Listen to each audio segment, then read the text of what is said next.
So guys, আমার সাথে এমন একটা ঘটনা ঘটে গেল যা আমি স্বপ্নেও ভাবছিলাম না যে এই ঘটনা আমার সাথে ঘটে যাবে। তো আপনারা শেষ পর্যন্ত ভিডিওটা দেখেন, তাহলে বুঝতে পারবেন।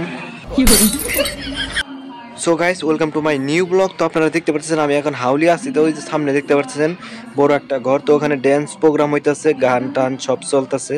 তো দেখেন বাহিরে অনেক কত মানুষ, আরো পিছনে আরো অনেক মানুষ।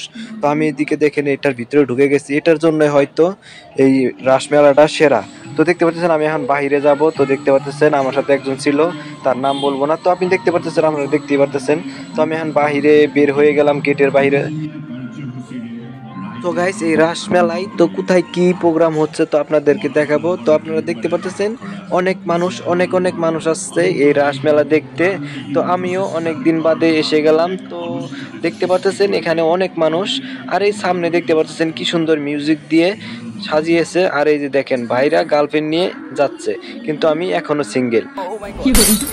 তো গাইস, আপনারাও চাইলে এখানে ঘুরতে আসতে পারেন। তো মন চাইলে যেখানে খুশি ঘুরতে চান, মনটা অনেক ফ্রেশ থাকবে। আরেকটা কথা দেখেন, ভিতরে যত মানুষ দেখলেন তার চেয়ে বেশি মানুষ বাহিরে ঘুরতেছে। তো আপনারা ভিডিওটা শেষ পর্যন্ত দেখতে থাকেন। তো গাইস, আমার সাথে একটা ঘটনা ঘটে গেল, সেটা হলো এই যে পিছনে দেখেন, আমার পিছনে দেখতে পাচ্ছেন একটা লাল উন্না গায়ে দিয়ে একটা মেয়ে আমার পিছন ছাড়তেছে না, সে কখন ধরে আমার পিছু পড়ে আছে। সো গাইস, আমি এখন কি করব দেখেন, আপনারা দেখেন। আমি মামুকে বললাম, তো মামু আমাকে কিছুই বললো না। সো গাইস, দেখতে পাচ্ছেন এই মেয়েটা আমার পিছনে ঘুরতেছে সেই সকাল থেকে। তো আমি এখন হারিয়ে যাব অন্যখানে। তো আপনারা দেখতে পাচ্ছেন এখানে একটা রেস্টুরেন্ট, তো পিছনে আগে পিছনে সব রেস্টুরেন্ট।